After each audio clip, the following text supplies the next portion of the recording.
Chairman Kandasamy அவர்களுக்கு collar அழைப்பு பெறுவது.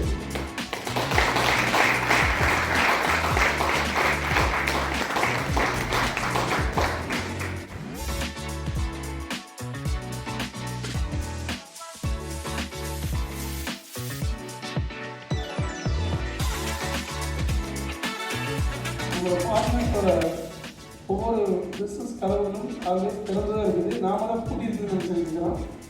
ஒவ்வொரு வாரம் நம்ம ஆர்ட் வச்சுட்டு சொல்கிறோம். ஸோ இந்த கதவு உங்களுக்காக காத்திருக்குது. நீங்கள் போய் நல்லா ஆர்ட் பண்ணிங்கன்னா உங்களுக்கு அவங்களோட ஒரு சின்ன ஸ்டோரிங்க. ஏன்னா 2 பிஸ்னஸ் மேன்ஸ், ஒன்று வந்து பார்த்தீங்கன்னா ஒருத்தர் வந்து ரெட் மார்க்கெட்ஸ் கொடுத்தாரு, ஒருத்தர் பார்ட்னர். ஸோ இவங்க 2 பேரும் வந்து ரொம்ப திக் ஃப்ரெண்ட்ஸ். நாட் ஓன்லி இந்த பிஸ்னஸில் மட்டும் இல்லை, அவங்க வந்து ஸ்டார்டிங் சைடில் 2 ஃப்ரெண்டாக இருக்காங்க, பிஸ்னஸ்லையும் அப்படியே பார்ட்னர்ஸாக இருக்காங்க. 2 பேரும் கொடுத்து வந்து பிஸ்னஸ் பண்ணிட்டு இருக்காங்க. எப்பவுமே பார்த்தீங்கன்னா பிரெட் ஃபேக்ட்ரிக்கு வந்து பட்டர் வருது. அதில் ஒரு மேனேஜர் வந்து ஒரு பேக்கெட் எடுத்து வெயிட் பார்க்குறாரு. 250 மென்ஷன் பண்ணியிருக்காங்க. அதில் வந்து 235 கிராம்ஸ் தான் இருக்குது. ஸோ இதை வந்து அவர் ஓனர்கிட்ட கொண்டு போகிறாரு. அவர் பார்த்துட்டு ஸ்கேலில் செக் பண்ணிவிட்டு ஓகே சம்வாட் டிஃப்ரெண்ட்டாக இருக்குது அப்படின்ட்டு அவர் ஃப்ரெண்டை கூப்பிட்டு கேட்குறாரு, ஏன் இப்படி பண்ணியிருக்க, நீ வந்து உங்களோட ரெகுலராக பண்ணிக்கிட்டு இருக்க, என்னோட ஃப்ரெண்டு தானே, நான் அவனை நம்பி பிஸ்னஸ் பண்ணால் நீ வந்து எனக்கு ஒரு பேக்கெட்டில் 50 கிராம்ஸ் நீ கம்மியாக கொடுங்க அப்படின்ட்டு கேள்வி கேட்குறாரு. அதுக்கு அவர் சொல்கிறாரு, நீ எடுத்துட்டு வந்துட்டு ப்ராடக்ட் எடுத்து வச்சுட்டு அவரோட பிரெட்டோட 250 கிராம்ஸ் ஒரு பேக்கெட் எடுத்து வெயிட் ஸ்கேல் அந்த டபுள் சைடு வர மாதிரி இருக்கும். ஸோ அது வந்து ஒரு சைடு இதையும் ஒரு சைடு இவரோட பட்டரை வைக்கிறாரு. 2 மேட்ச் ஆயிடுது. ஸோ இதுவும் 250 கிராம்ஸ் தான் இருக்குது, நீ என்ன எனக்கு கொடுத்தியோ 235 கிராம்ஸ் பிரெட் கொடுத்துட்டு இருக்கேன் 250 சொல்லி அதே தான் நான் கொடுத்துட்டு இருக்கேன் அப்படின்னு சொல்கிறாரு. இவங்க 2 பேரும் பண்ண ஒரு மிஸ்டேக் என்னங்க, கண்மூடித்தனமான ட்ரஸ்ட். நம்ம ஃப்ரெண்ட் அவரோட பிரெட் வந்து 250 கிராம்ஸ் இருக்கும் அப்படின்ற ட்ரஸ்ட்ல அதை வந்து வச்சுதான் இவர் வந்து பேக்கிங் பண்ணிட்டு இருக்காரு. ஸோ என்னன்னா ஒரு ரெஃபரல் அப்படிங்கிறது ட்ரஸ்ட் பேஸ் தான்.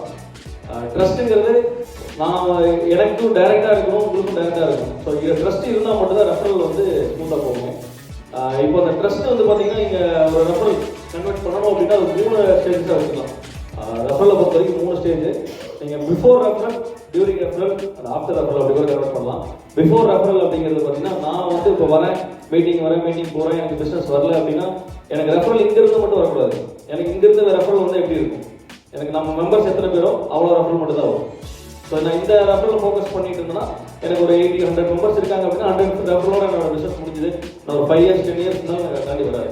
ஸோ என்ன அப்படின்னா எனக்கு இங்கே இருக்கிற ரெஃபரல் வேணாம், இவங்களோட ரெஃபரல் இன்னொரு ரெஃபரல் தான் வரும். எனக்கு இங்கே இருக்கிற பிஸ்னஸ் மெம்பர்ஸ் யாருமே பார்ட்னர்ஸ் யாருமே வந்து எனக்கு வாங்க வேணாம், நீங்கள் ரெஃபரல் கொடுக்கணும். அதுதான் வந்து ஒரு ஜென்யூன் க்ரோத்தாக இருக்குது. இப்போ வந்து ஸ்ரீனிவாசன் இருக்காருன்னா எனக்கு அவர் ஒரு ரெஃபரல் தான் கொடுக்கணும். அவர் பர்ச்சேஸ் பண்ணாருன்னா ஒரு வீடு கட்டுறாரு, ஒரு இன்டீரியர் பண்ணாருன்னா ஒரு டைம் தான் அவர் பண்ணுவார்.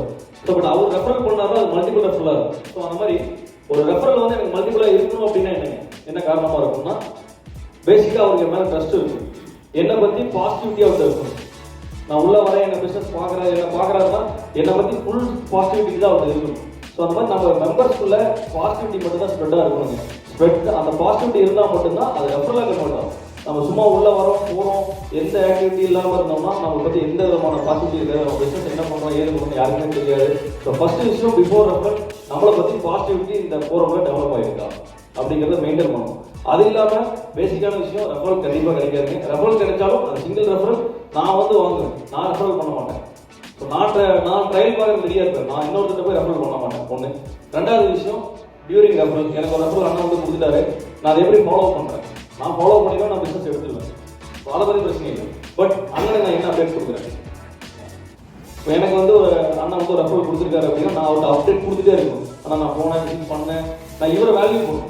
நான் இவருக்கு எந்த அப்டேட்டும் கொடுக்காம நான் எனக்குள்ளேயே அந்த ரெஃபரலை வச்சுட்டு நான் பார்த்துட்டு அண்ணனுக்கு நான் ஏதோ ரெஃபரல் கொடுத்து அவன் பாட்டு பண்ணிட்டு இருக்கான், என்ன பண்ணானே தெரியாது அப்படின்னு அண்ணனுக்கும் அந்த ஒரு வேல்யூ இருக்காரு. நான் ரெகுலர் அப்டேட்ஸ் அவருக்கு நான் கொடுக்கும்போது அவர் அதை வேல்யூ பண்ணுவார், என்ன வந்து வேல்யூ பண்ணுவார். ஓகே சந்தோஷம் வந்து எனக்கு வந்து ரெஃபரல் நான் கொடுத்த ரெஃபரலை ப்ராப்பராக எனக்கு அப்டேட் பண்ணிட்டு இருக்கான், என்ன ஸ்டேஜஸ் அப்டேட்டில் போயிட்டு இருக்குன்னு சொல்லுவோம். அது இன்னொரு விதமாக நம்ம கன்வர்ஷன் வருங்க. எப்படின்னா நான் அண்ணன்ட்ட வந்து நான் இப்போ ஒரு சைட் பார்க்குறேன், அண்ணன் கொடுத்துருக்காரு, நம்ம ரெஃபரல் பண்ணிட்டேன், நான் விசிட் பண்ணிட்டேன், கொட்டேஷன் கொடுத்துட்டேன் அப்படின்னா அதை கண்டினியூஸாக அப்டேட் பண்ணிட்டு இருக்கும்போது அண்ணன் ஒரு ஸ்டேஜ் எடுப்பார், என்ன அவன் சொல்லிட்டு இருக்கானா நாளைக்கு எழுதிருக்கானா இதை நான் பேசுகிறேன் கூட அப்படின்ட்டு அந்த ஸ்டேஜில் கரெக்டாக அந்த டைமில் கூட எனக்கு கூட பேசுவார்.